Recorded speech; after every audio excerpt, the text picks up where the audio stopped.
Call to order the meeting of the Greenwood Common Council on Monday, July the 21st. If you would please stand with me for the Pledge of Allegiance. After the pledge, please remain standing. We'll be led in prayer this evening by Dr. John Reed, the Dean of Students at Indiana Baptist College. I pledge allegiance to the flag of the United States of America and to the republic for which it stands, one nation, under God, indivisible, with liberty and justice for all. Let's pray. Dear Lord, we're so thankful just for who you are, that you're the King of Kings and the Lord of Lords, and we're thankful that we have freedom in this country to pray to you and that we can in an orderly manner and fashion accomplish things in our local governments, state governments, federally as well. Lord, thank you so much for your servants who serve on the council here in Greenwood. We thank you for each one of them. We thank you for the others who help make the city what it is. And Lord, we pray your blessing upon them. We ask for great wisdom for them. We ask for your help today as things are deliberated, as important discussions take place. Lord, would you just give wisdom and help and your calm and peace and your just help for this city to move forward in a way that honors you and is good for each citizen here. Thank you, Lord, for this time this evening. We pray this in Jesus' name. Amen. Thank you. You may be seated. Roll call. Gamble. Here. Gibson. Here. Hill. Here. Hopper. Here. Cat. Here. Lexi. Here. Manship. Here. Moan. Here. And Williams. Here. And we do have a quorum. I think everyone is here. All these should receive copies of the minutes from our last regular meeting, July the 7th. Do I have a motion? I move to approve. Motion by Mr. Lexi, second. Second. Second by Mr. Moan. Any additions, deletions, or corrections? Hear none, then roll call on the minutes. Gamble. Aye. Gibson. Aye. Hill. Aye. Hopper. Aye. Cat. Abstain. Lexi. Aye. Manship. Aye. Moan. Aye. And Williams. Aye. Minutes are approved on a vote of 8-0 with one abstention. Anything from the Corporation Council? Nothing from the Corporation Council. Anything from the Controller at this time? Nothing from the controller. Any other committee or board reports? I think we had an RDC meeting. I sent you all information. If you have any questions, let me know. All right, moving on. Then this is the opportunity for members of the public to address the council concerning items that are on tonight's agenda. If you'd like to do so, please step to the podium, state your name and address for the record. And there is a 5-minute time limit per person or a 20-minute time limit per topic. So step to the podium, state your name and address, please, for the record.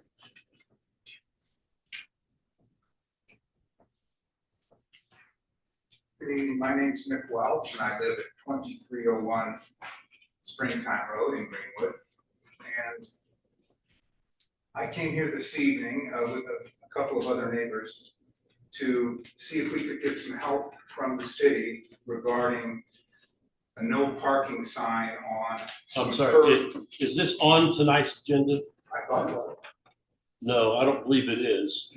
There'll be an opportunity at the end of the meeting to address things that are not on tonight's agenda. Oh, okay, I thought it was on the agenda, my fault. That's all right, thank you.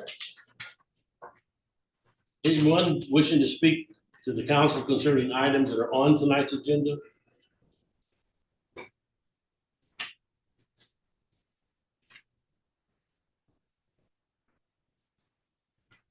My name's Robert Poole, 3489 South Honey Creek Road. And I'm a little worried on a couple of issues of the new housing addition. My property is just to the south of the 100 acres. I have 15 acres. But right now we have a problem with the rainfall, storm water. It's just right on the north end of my property, just east of Honey Creek Road. There is a field tile in there that actually gets plugged up a lot, but basically the water ends up running off that field and comes all the way to my property into my 2-acre pond. So I'm a little concerned because they have their retention ponds all pretty far away from that area. So my concern is the elevation, and they're gonna grade it out properly, so I'm not gonna get more water onto my property. That's probably my biggest concern. The second is I have a 2-acre, 18-foot pond, which I'm concerned with, kids, they get, curious like we were kids and they get out exploring. I don't want, a problem with somebody getting in there in the wintertime, falling through ice, drowning. We're not even there in the wintertime, we're usually gone for about 3 months. And also in my woods, a tornado went through there in 2023, I think July sometime. But I have a lot of big trees that have actually been snapped off about 10 to 15 feet above the ground. And they're still, we've worked on it somewhat, but there's still a lot of trees in there that could actually come down. And I actually still have some metal hanging from the trees that came from a barn, across the road there. And the other issue I have is all the houses that we're going to be seeing to the north of us on the south end of the housing addition, we're going to see all the backside of their houses, like 7 of them.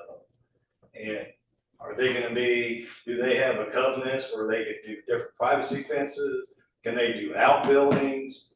And how far back are the houses going to be to the property line? So they were my concern right now, that part of it there. So, and basically, of course, we all know about the traffic, and all the housing additions going up there. I've been there 4 years and I've already had to replace my mailbox 3 times, because the road is so narrow. Getting out of the driveway is kind of a concern, but I'm more concerned about the water, the drainage, and then the safety, for kids that come over there, because there's no fence or anything up there, They come into the woods, they come over the property, and I don't intend to put a fence up. So, they can, do maybe a fence or maybe some trees or something down that property line, where we don't look at the back of 7 houses. That would be appreciated. That's all my concerns, and I appreciate your listening. All right, thank Thank you. you. Let's see if we can get you some answers. All right, anybody else?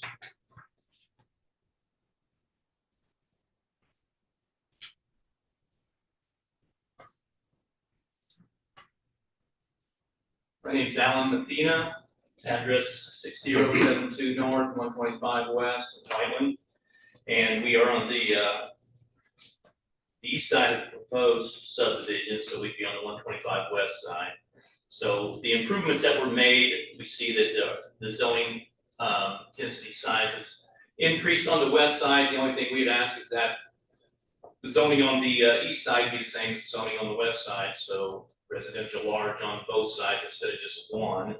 Other than that, being as our property borders the east side of this on the north and the west side, we have talked with the representative from Arbor Homes, and we have some open communication going on. So we just would like to make sure that the tree lines are kept intact, and that when they do cut the tile that runs through our property to the north on the small neck that runs there, we'd like to be notified so that we can make sure it does get hooked up to drain the field tile there. So those are my concerns. Thank you. All right, thank you. Anyone else?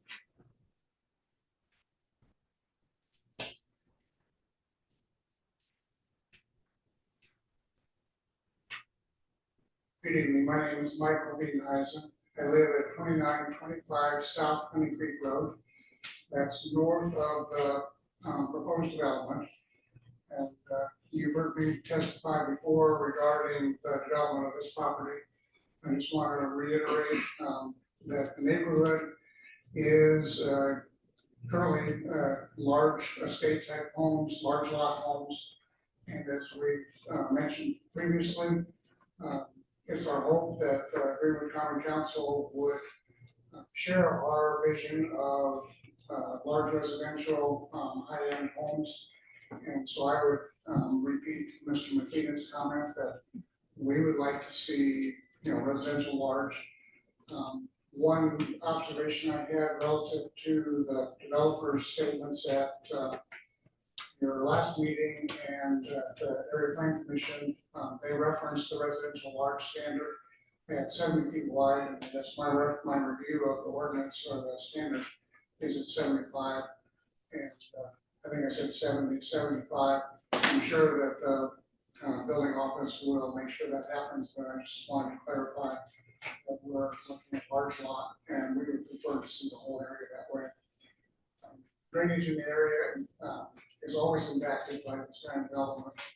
And so I encourage the city to work closely with the developer and their plans and make sure that drainage in the agricultural fields in the area, as well as the residential properties there, is not negatively impacted and hopefully improved.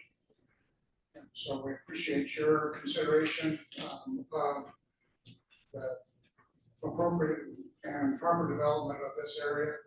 And as I noted from one of the previous meetings, I think the board or the council also appreciates that as we move further south out of the city limits and we incorporate this, that larger homes, residential areas with the preference of the city development. So appreciate that. Thank you for your interest. What else? All right, seeing none, then moving on, ordinances and resolutions. There are none under notice of intent to consider. First reading, ordinance number 2514. An ordinance annexing certain territory contiguous to the city of Greenwood, placing it within the corporate boundaries and making it a part of the city, and redefining the corporate boundaries of the city to include approximately 100.67 acres located between County Road 125 West and County Road 200 West. Sponsored by Campbell. Do I have a motion?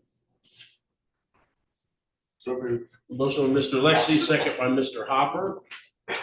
There is a request to amend this. As you know, we received this initially. It was introduced before it had gone to Plan Commission. Since it's been to Plan Commission, and you all should receive copies of this, the Plan Commission did make 5 or 7 commitments. I will attempt to read those. Number 1, trails shall be developed in accordance with the UDO and comprehensive plan. Work with engineering to provide pedestrian crossing of Honey Creek to connect trail systems. Incorporate a meaningful trail through the neighborhood connecting Honey Creek Trail to trail along North 125 West and ultimately to the school property to the north. Incorporate natural features to highlight and preserve existing healthy, non-invasive trees. Work with engineering and planning staff to determine a restrictive donation amount for the proposed Honey Creek, Smoky Row, and Honey Creek, Whiteland Road roundabouts. A traffic study shall be completed. And number 7, road improvements shall be completed in accordance with the city engineer. In addition to that, under the 3rd whereas clause, it should read that it received a favorable recommendation from the Plan Commission on a vote of 9-0. I have a motion to amend ordinance 2514 to that. Motion by Ms. Gibson, second. Second by Ms. Manship. Any discussion about the amendment to ordinance 2514? I just have a question about the donation for the roundabouts. I think the Doherty's owns some land south of Whiteland Road at Honey Creek, so that makes sense, but I don't see that anybody involved in this transaction owns any land at Smoky and.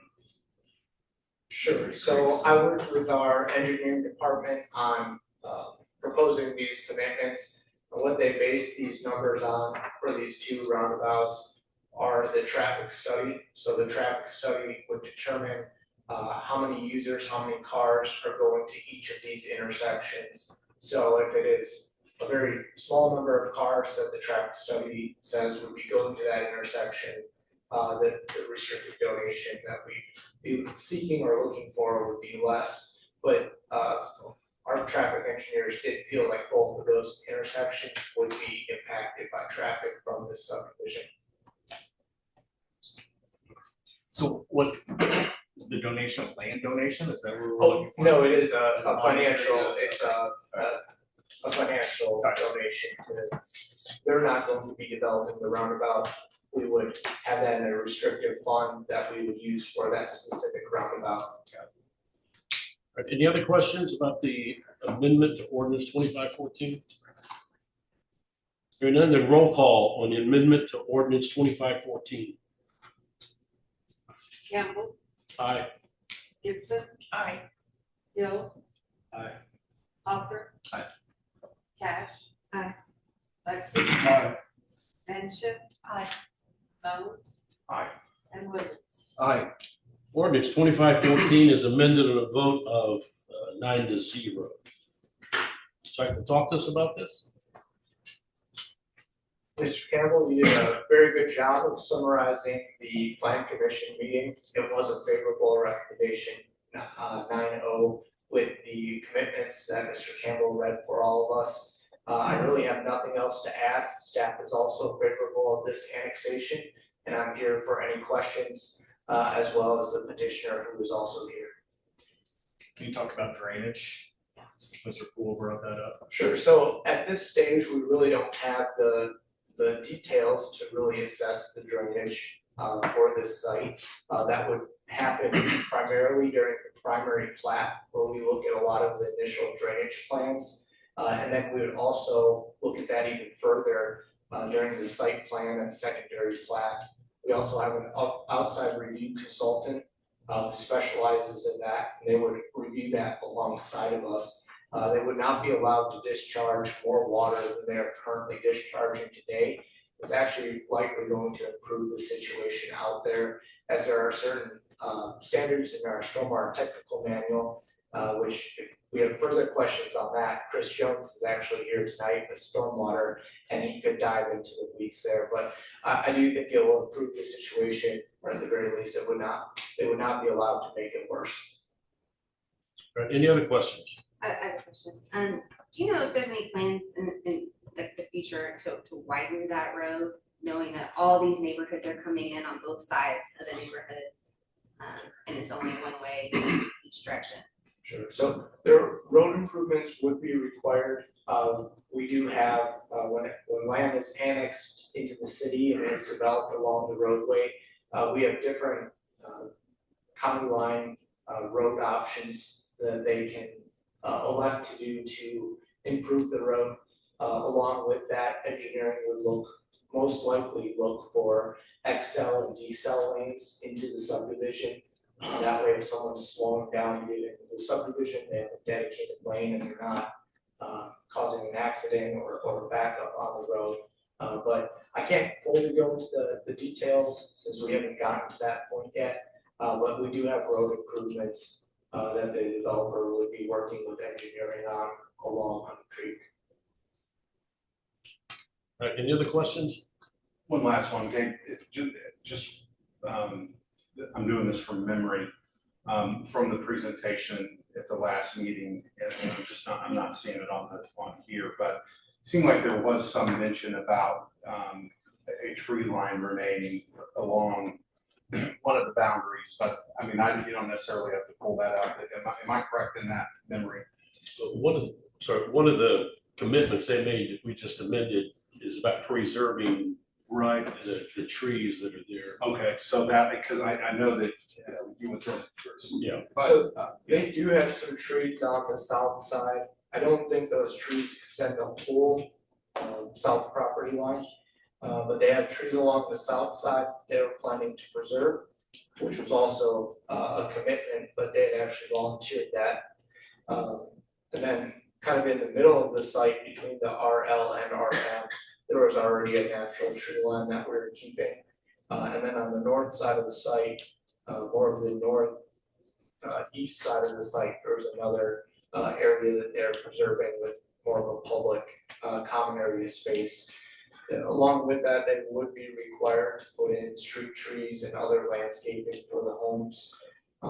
The petitioner is also here, and I believe we still have the presentation if we need to pull that up. Not necessarily, I remembered it, and I wanted to make sure that was. Yeah, what they were committing to. I do know it's been years ago that we had an area where a developer promised to keep some trees, and the next thing I know, they're all cut down. And at that point, you can't make them put them back.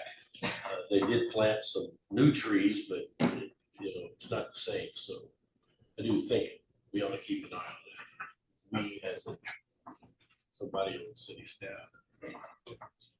Mr. Nelson, refresh my memory, how are those houses finished on the outside? I believe there is a commitment for mill vinyl, or a proposed commitment. You guys haven't approved the project yet. But we do have 3 different paths that they can choose from to develop in Greenwood. They would be required to either be of an approved material. Depending on the path, those materials can change. Path 1 would be 50% mortar masonry, and then the rest of the house could be an approved material. But since vinyl is not on the table, I think it would be hardy plank. And then the other option, path 2, is a 36-inch mortar masonry wainscot with the remaining part of the home being hardy plank. And then option 3 is really more designed for a custom home. This doesn't have a masonry requirement, but it would require a number of features such as a wraparound porch, architectural finishes. It is more of a custom home. We haven't really had anyone elect to do that path. I think it'd be more fitting for one of these older homes in Old Town Greenwood. I don't think that's the path they're going for. So it would depend on the path, but it would be likely to be hardy plank and mortar masonry. And is there going to be a fence along that boundary? So we don't require fences. So People we're are doing allowed with to put. landscaping? Yeah, they would be allowed to put fences. I don't believe there's a buffer that's required there, since there typically isn't a buffer between single family and single family, or single family and agriculture. Typically, the buffer, the higher density user or the higher use is the one that wants the buffer. It would be up to the homeowners if they wanted to put up a fence or a privacy fence. They would be free to do that, but it's not necessarily a requirement that we have. And there's no mounding at this time?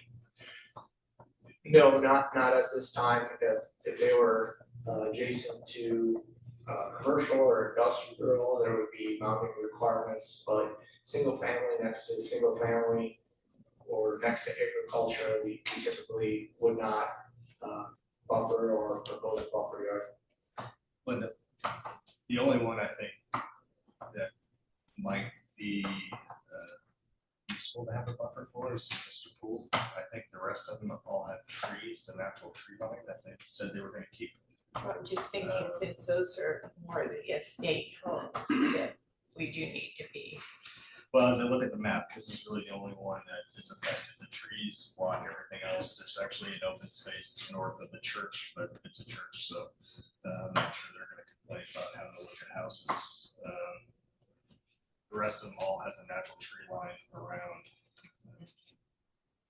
So if you wanted, say a 4-foot berm there, maybe to block view, I would support that. 6, 8, what do you think? What does it require for industrial? Foot between? So for residential privacy fences, we do have a maximum height of 6 feet for a rear privacy fence. I don't support that. I think that's residential next to residential, they can live like neighbors. And I agree with that to a certain extent, but since it is more the larger lots and, homes going in there that are, several homes rather than them being. Right, but it is the larger lots, not smaller, Right. so it'll have even fewer potential neighbors.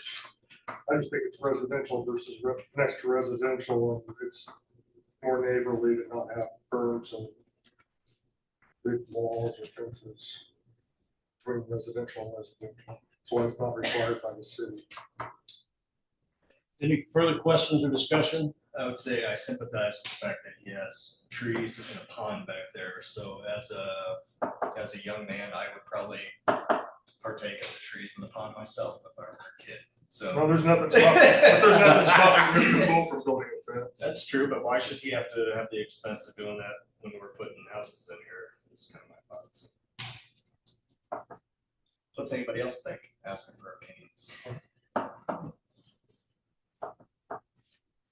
Anybody? Are you thinking berm or are you thinking fence? I think. Because I'll tell you what, a I kid don't can know go the for perm, a perm's gonna stop a kid. Yeah, so we say no, there's a boundary there. If you have a berm, then you put some landscaping on it. Thinking 4-foot berm, you put landscaping on it, it's gonna grow, it's gonna be. I would like to see us do something there, just because of the size of the lots that they presently have. And Has the city done that before? Is there a neighborhood where that's ever been done? No, I mean, there's a berm on, that Woodfield, along the creek, there's a berm there, it's probably a 3 or 4-foot berm, landscaping on it, I mean, it's not. it doesn't have to be anything major, but just something. I would, just for, some food for thought on the berm, it does have a 3-to-1 slope for a berm. You do have to look at the stormwater, the runoff, the slope. It would eat into much of the backyard. I don't know if they have much of a backyard. If we did a 3-for-1 berm and I sloped it down 3-for-1 slope. And I would agree that someone could walk over that, but the petitioners also here, they may have feedback or input on the lots as well regarding the berm. We'll see what they have to say.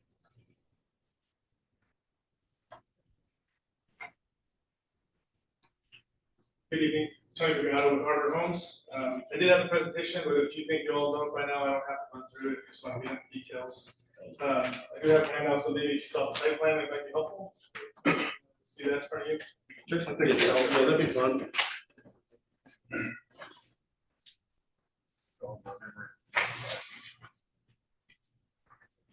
Site plan will be on page 4, I believe.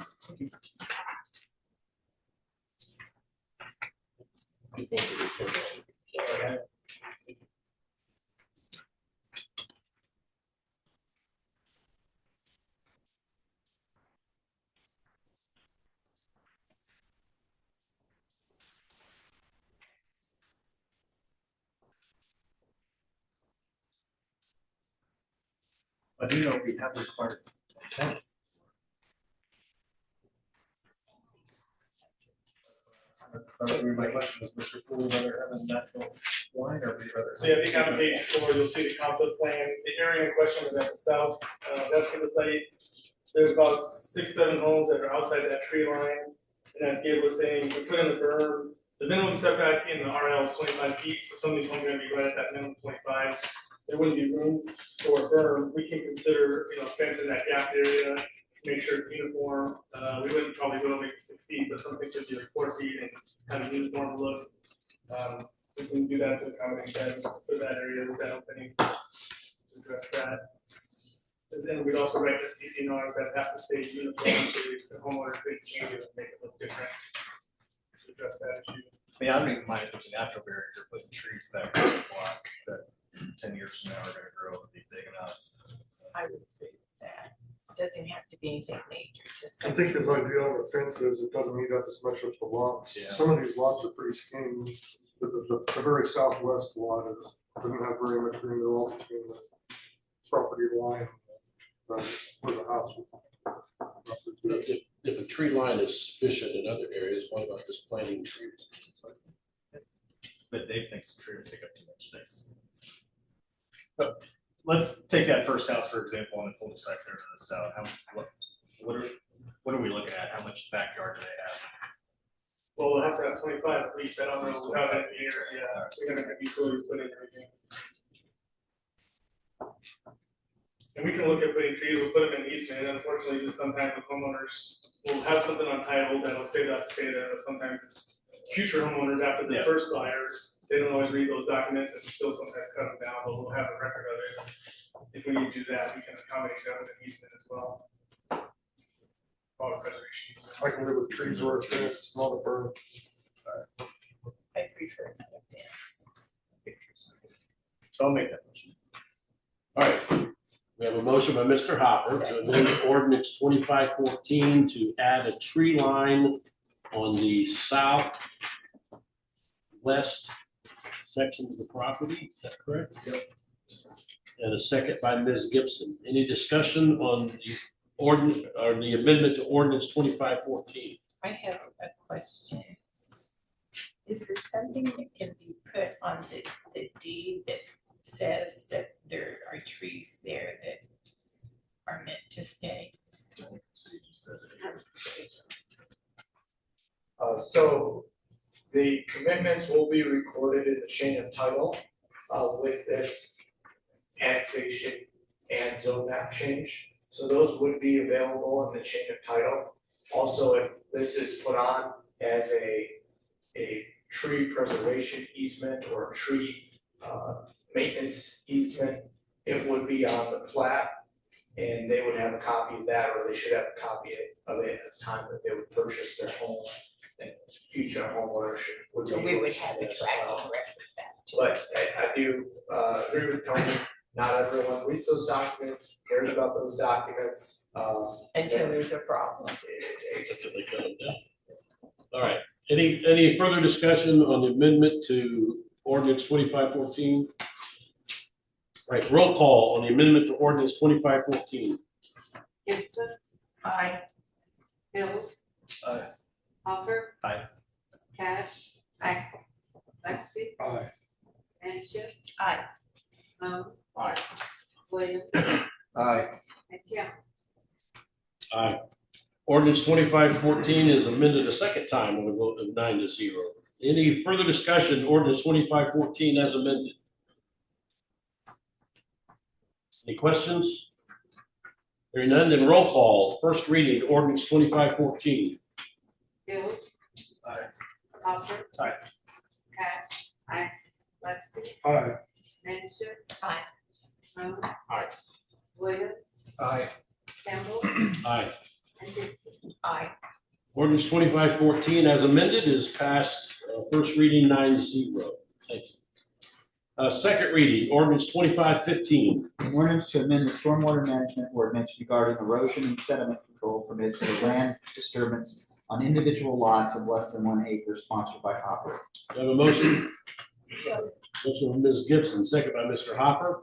I do have, if you'll notice on the ordinance under the first whereas clause, it says the Greenwood Board of Directors of the Department of Stormwater Management Board adopted resolution 2025-XX.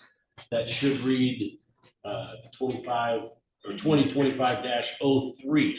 So I would take I'll make the motion. motion to amend by Mr. Hopper, second by Mr. Moan. Any questions? Roll call on the amendment to ordinance 2515. Hopper. Aye. Cash. Aye. Lexi. Aye. Manship. Aye. Moan. Aye. Williams. Aye. Campbell. Aye. Gibson. Aye. And Hill. All right, ordinance 2515 is amended on a vote of 9-0. Any discussion, ordinance 2515? Any questions for Mr. Jones? Hearing none, then roll call, second reading, ordinance 2515 as amended. Cash. Aye. Lexi. Aye. Manship. Aye. Moan. Aye. Williams. Aye. Campbell. Aye. Gibson. Aye. Hill. Aye. And Hopper. Ordinance 2515 passes second reading 9-0. Resolution 2510. A resolution of the Greenwood Common Council to adopt the written fiscal plan for the annexation of approximately 100.67 acres located at 3481 South Honey Creek Road and 6400 block west side north 125 west, sponsored by Campbell. Do I have a motion? Motion by Mr. Lexi, second. Second by Mr. Moan. There's a request to amend this one as well to basically the same as we amended the ordinance that sister to this, to incorporate the commitments made by the Plan Commission and to show that it received a 9-0 recommendation from the Plan Commission. And you all should receive copies of that. Any questions? Did I have a motion to amend? Motion, Mr. Hopper. Second by Mr. Lexi. Any questions on the amendment? Hearing none, then roll call on the amendment to Resolution 2510. Lexi. Aye. Manship. Aye. Moon. Aye. Williams. Aye. Gibson. Aye. Campbell. Aye. Hill. Aye. Hopper. Aye. Cash. Aye. That's everyone. Resolution 2510 passes second reading, or is amended on a vote of 9-0. Any questions on Resolution 2510? Again, this is just a fiscal plan that we have to pass before we can actually amend or annex the property into the city. Any questions? Hearing none, then roll call. Resolution 2510 as amended, second reading. Manship. Aye. Moon. Aye. Williams. Aye. Campbell. Aye. Gibson. Aye. Hill. Aye. Hopper. Aye. Cash. Aye. And Lexi. Aye. Resolution 2510 as amended passes second reading 9-0. There's nothing under new business. And so this brings us to time on our agenda where if you're here tonight and would like to address the council concerning an item that is not on tonight's agenda, this is your opportunity. You can step to the podium, state your name and address for the record. And again, there's a 5-minute time limit per person and a 20-minute time limit per topic. I will say before anybody comes up and talks about the Summerfield no parking area, I did have a little bit of a heads up. And I've already been in communication with the engineering department, and they have been out to take a look. We don't have any recommendations from them yet, but the way this process works, as you've seen tonight, ordinances get first readings and second readings. If we, the council so chooses to move forward with doing some sort of no parking zone, we would ask the legal department to create an ordinance for this, and then it would be introduced at a future council meeting one night. And our typical process takes 3 nights, 3 meetings to be introduced one night, and then 2 weeks later at our second meeting, it would be first reading and there would be a vote. Introduction, there's no vote. That there would be, at the first reading, there would be a vote. If it passes first reading, then 2 weeks later, it would move on to second reading and there'd be a second vote. And if it passes second vote, then it would become an ordinance effective for the city of Greenwood.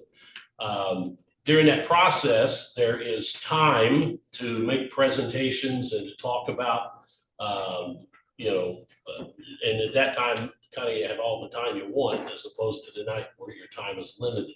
So with that in mind, so you understand how it works, you're welcome tonight to at least try to convince us to ask for an ordinance.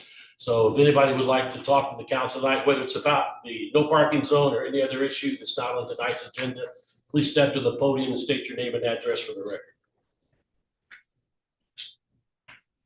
Gabe Nelson, Planning Division, Surrender South Madison Avenue.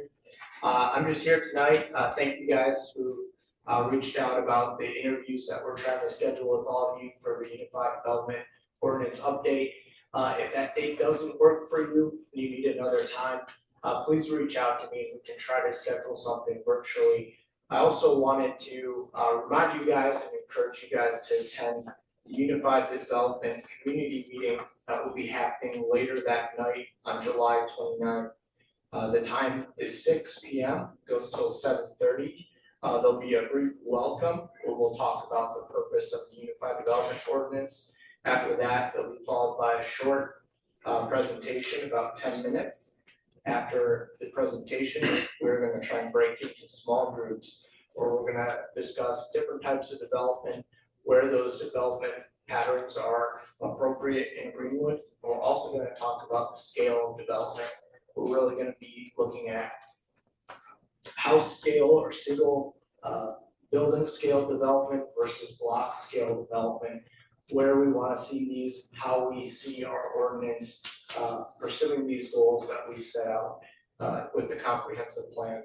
After that, we'll wrap it up with a small raffle. These aren't anything like a new TV or anything like that. You might get a keychain or a pen, a Q&A before we go into next steps. So I'd encourage you guys to try to be there, to let people know about it. If you've got questions about this community meeting, you can direct them towards my office or my email, and I'd be happy to answer any other questions. Thank you. Thank you. Anyone else?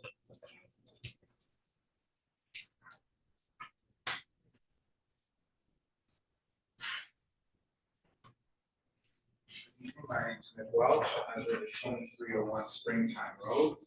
That's in Somerville Place, and I just brought some materials. I don't know if that's relevant or if you want to see them, of the areas that we were, or at least I and a couple of the other neighbors wanted to ask to see if we could get some relief or some help with some no parking signs on some kind of extended curves that we've got in the neighborhood. There's 4 of them. And had some issues and concerns with some of the homeowners about, you know, kids playing in the, we've got a lot of kids in our neighborhood, and some of these cars on some of the curbs, views of people trying to drive around, and the concern is that some kids are out playing and they run out and somebody can't see them or stop.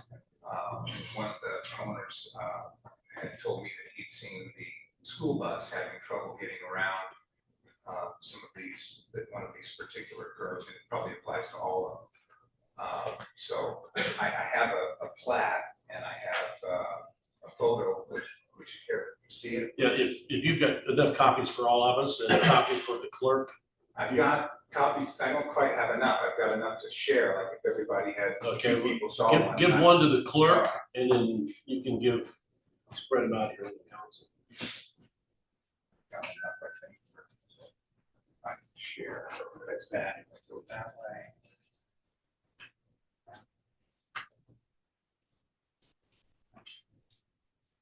There's a plat and there's a photo.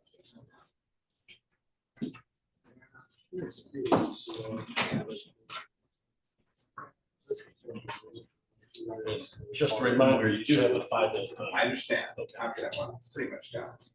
Okay. Thank you. So I tried to highlight in the map, there's 4 curves where this applies. And, you know, it would be up to you to decide how you would do it, because it says, you know, as you're going around, they all are on the inside. So if you're going around and, you know, maybe a no parking sign at the beginning of the curve, and then I'm not sure how someone who knows how to do these things would say, once you get around the curve, that it's okay to park there. I'm not sure how you do that. But it's just on those curves in more or less the areas where I highlighted in yellow to try and keep the vision so you can see as you're approaching it, what's up on the curve. Yeah, that's all. We don't know if you can help or not, but it just. Well, it's a possibility, and engineering would have to take a look at that and decide what would be the most appropriate. I do know, I don't know if there's anyone here tonight that is opposed to the no parking, but I do know that whoever's been parking there is gonna have to find a place to park their cars, and that is a potential issue as well, so. It is, and I understand that, and there's lots of cars, and everybody has a car, and I understand that, and that's I understand that. So Well, those are all things we would have to take into consideration, so, but appreciate this. We will take a look at it and see, as I mentioned earlier, if someone on the council feels they want to, then they can request that legal would create an ordinance, and then we move forward with that. Do you have mailboxes? I believe, don't Yes. see any. I believe they're on the outside. That's correct. Yeah, the mailboxes The are, mailboxes are on the other side of the street, that's correct. well, it's since you can't park in front of a mailbox, that limits parking then on that side of the street It as does. well, so, It does, yeah. All right, there's no doubt. all right, thank you. Anyone else? All right. Well, if you're gonna, now's the time.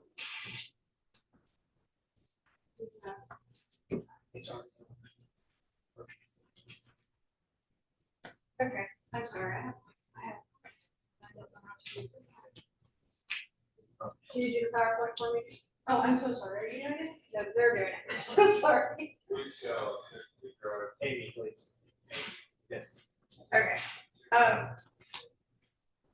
thank you. My name is Amy Craig. I live at 2189 Springtime Road. My family will be directly impacted by this. We have a couple of other gentlemen in the audience, and they have reached out to the city under false pretenses, and that's part of what I'm here to represent tonight. They have presented themselves as representing Summerfield Place HOA. That is not true. For the past month, they have also been telling homeowners that this is a done deal by Greenwood Code Enforcement, and that Code Enforcement has placed or would be placing no parking signs on the curbs within our neighborhood. That is a lie.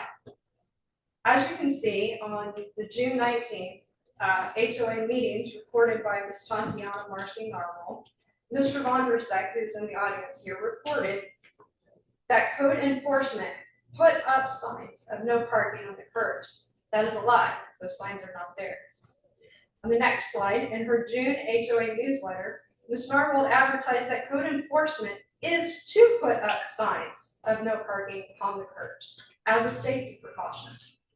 That is a lie. On the fourth slide here, after that newsletter, one more please. Thank you, sorry.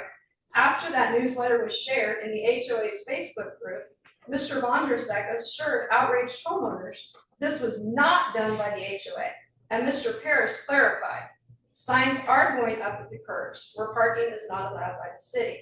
This is for safety, and this is a code enforcement by the city of Greenwood. Again, that is a lie. Let me clarify, Mr. Paris is our HOA president. Slide 5, please. In the meantime, Mr. Paris was contacting city officials, Mr. Jack Napier, Ms. Amanda Leach, and by extension now this board, lobbying for the establishment of these no parking zones while claiming to represent the HOA. That is a lie. In reviewing, next slide please. In reviewing the HOA meeting minutes, will demonstrate this topic has not appeared on an HOA agenda. A motion to support this action was never made and voted on the matter by the entire board has never occurred. We have a board member in the audience who will attest that this has never been brought before the HOA board and does not carry full HOA board support. Next slide, please. I will move on. Now, let's talk about the actual purpose. Summerfield Place the actual proposal. Summerfield Place contains 134 homes. The proposed no parking zones will directly impact nearly 30 properties, which is over 20% of our neighborhood, and many others indirectly. I am here tonight with my family, friends, and neighbors to represent Summerfield Place neighbors who will be negatively impacted, and we stand united against this proposal. First, let me point, next slide, please. First, let me point out, Mr. Paris and Mr. Von Versek do not live on curbs. Neither does Nick, who spoke. Do not live on these curbs. In fact, they live on straightaways, center of them. These new parking zones, no parking zones, will not directly impact them. You have 1 minute. It will. I'm sorry. You have 1 minute. Like it will over 20% of our neighborhood. In fact, they live near the center straightways. Mr. Von Versek's home is the one highlighted in red. Noted as adjacent to Summerfield Park and the trailhead for Tracy Trails, merely steps from his door. Only a handful of legal parking spaces would remain in the entire neighborhood if these curbs were designated no parking zones. How would homeowners be able to maintain their homes when contractors would not have anywhere to park? Large enough spaces to accommodate trucks and trailers for lawn care, pond maintenance, tree services would not become non-existent. Skip to slide 5, please. Or, I'm sorry, slide 12. Easter dinners, Mother's Day brunches, Father's Day cookouts, 4th of July celebration, Thanksgiving dinners, and Christmas dinners. The holidays when families like mine come together to celebrate would cease to exist because your loved one's car getting towed on Christmas. Well, that's just not a very nice Christmas present. Thank you for your time. Thank you. All right, anyone else wish to address the council concerning items that are not on tonight's agenda?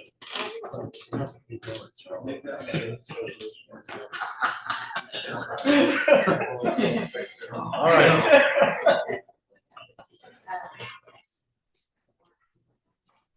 Hi, my name is Scott Cozart. I live at 2203 Springtime Road. I'm going to try to skip over some of this stuff. Some of it's already got addressed. One thing I want to point out is that parking has been allowed. It's been legal. Many of us have purchased an extra vehicle with that in mind. What do we do with that vehicle? I am in that boat. You were to pass an ordinance, I would not have a parking spot for that. If this were to pass, it would effectively eliminate the possibility of families with adult or of driving age children from being able to live there. There are not enough parking spots. What was presented as 2-car garages when this neighborhood was built is in effect 1.5-car garage. There's insurance companies that will rate it as that. So I would ask you to just consider, what do we do with our already purchased assets that we couldn't have at this point? Yeah, it was already touched about where the others park. Like my wife, her father is in his mid-80s. He has mobility issues. Is he supposed to try to find a spot two blocks away and walk to our house if he comes to visit? That would be the case. And I say that because on our curve, I even counted the houses before I left. This is a big curve, and there's a lot of high density. This is a high density neighborhood.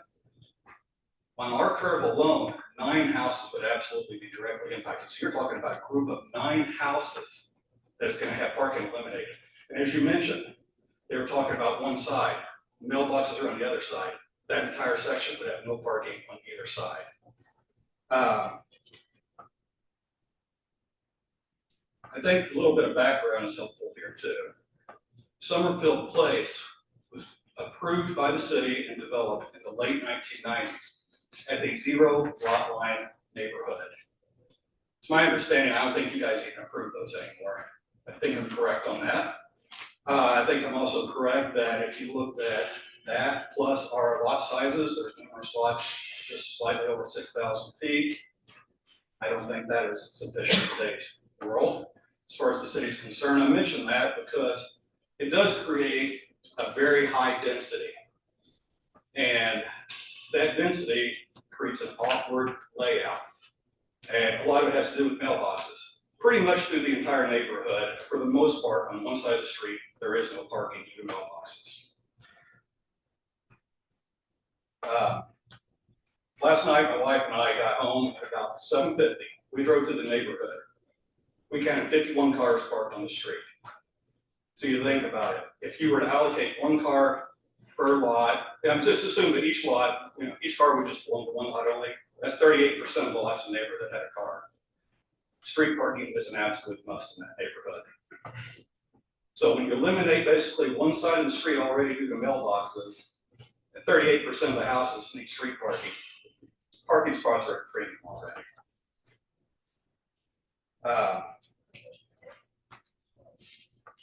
Tonight, I arrived home from work. I parked on the curb. I looked around. I could not visually see a parking spot within sight of my house. Where am I supposed to go? Nowhere. As far as the issue of the kids, I'm really confused. I am one of the original homeowners there. I've lived there over 25 years now. I've never noticed problems. I was on our HOA board for 7 years. You have 1 minute. I never received Thank you. I never received any complaints. It was never brought up as an issue then. If it's a sudden problem, I think we just need to find out why it's suddenly a problem. It has not been for 25 years. Did receive some kind of comment about school buses. Two things there. Number one, they used to park on straightaways or stop signs. They're currently parking on curbs. That makes zero sense. That needs to be figured out. As far as the width of the streets and school buses, I just say this. In the winter, I'm concerned about having to go out and shovel the end of my driveway when the snow piles go through late at night. So I watch. Those wide snow piles have got to be wider than a school bus. They make a couple of passes through with no problem, with plenty of room to spare. I don't see how a school bus could possibly have space issues going through. So I know I'm about out of time. Thank you for your time. And if there was anybody that wanted to consider this, just please ask yourself, what are we supposed to do with our assets? It's just not feasible. Thank you. Anybody else?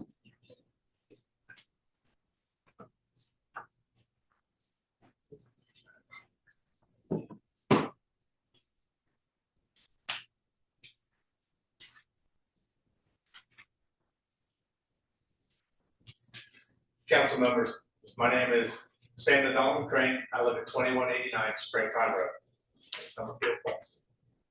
I'm presenting in opposition to creating no parking zones in my neighborhood. I've got a little bit of experience with my work, working with risk management. I also have an 11-year-old daughter who's still learning how to be safe in her activities. Here's my agenda. I'll be covering.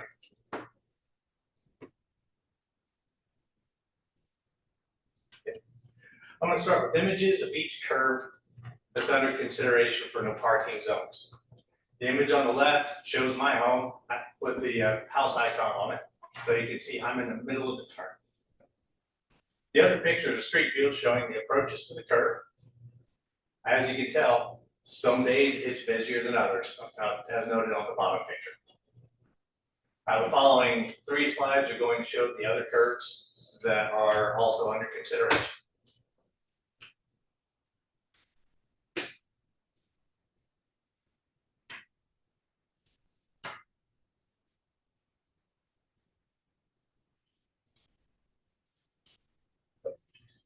Apologies, one more.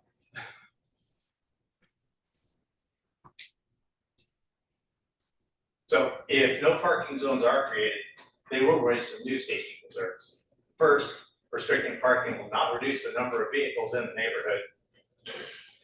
This can lead to residents parking in already restricted areas, causing more traffic issues, not less. Next, if a resident or a guest has to walk farther from where they park to reach their destination and they have reduced mobility, it may cause accessibility issues for the town. We already have some parking issues. First, the small size of the garages does not allow parking 2 full-size vehicles inside if anything else is stored. Next, our HOA board is currently discussing a requirement for neighborhood residents to store their trash cans inside their garage, further reducing available space. Lastly, the driveways are not long enough to park 2 vehicles front to back without blocking the sidewalk, or sometimes even protruding into the street. So the National Highway Transportation Safety Administration recommends children 10 and under cross the street with a parent or a responsible older sibling. They also recommend crossing a street at a crosswalk or an area with good visibility. As parents, we need to teach pedestrian safety to our children and supervise them. We also need to encourage our children to play in safe areas.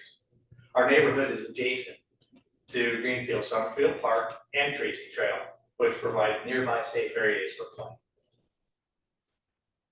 So Greenwood can implement traffic calming measures to reduce vehicle speeds and increase safety, but they aren't free. Maybe when it's time to resurface the roads in our neighborhood, we could implement a few. First idea is a simple speed hump. They're the most effective means from the research I found to reduce speed on the road. Another option is a speed cushion, which is similar to a speed hump, except it allows for emergency vehicles to go over the bump without actually having to slow down. Their tires will fit in between the gaps. Then we've got the option of a raised crosswalk. This is my favorite option because it provides both speed reduction and a very visible crosswalk that's a designated crosswalk for people to cross. It reduces the vehicle speed and, well, it still allows street parking. You have 1 minute. Thank you. Our current situation is traffic calming, or is street parking. That reduces speed also. So, my wife's already covered the board members and where they live, and one of them lives adjacent to Tracy Trail. So included, here are my references in case you're interested in reading up on some of the things that I've discovered. And this concludes my presentation. If you have any questions. Thank you. Thank you. I appreciate the time. Right. Anyone else wishing to address the council concerning items that are not on tonight's agenda? Seeing none, then miscellaneous business corporation council, we do have a contract with Johnson County Senior Citizens. The total contract is $16,000, and with most of these, it's split 50-50 between the mayor's office and the council, which means obviously $8,000. So any questions? Have a motion to approve the contract with Johnson County Senior Citizens. Motion by Mr. Moan, second. Second by Ms. Manship. Any discussion? All in favor say aye. Aye. All opposed? It passes unanimously. Any other miscellaneous business from the council? Anything for the corporation council? Nothing. Controller? Nothing. Mr. Mayor? We are adjourned.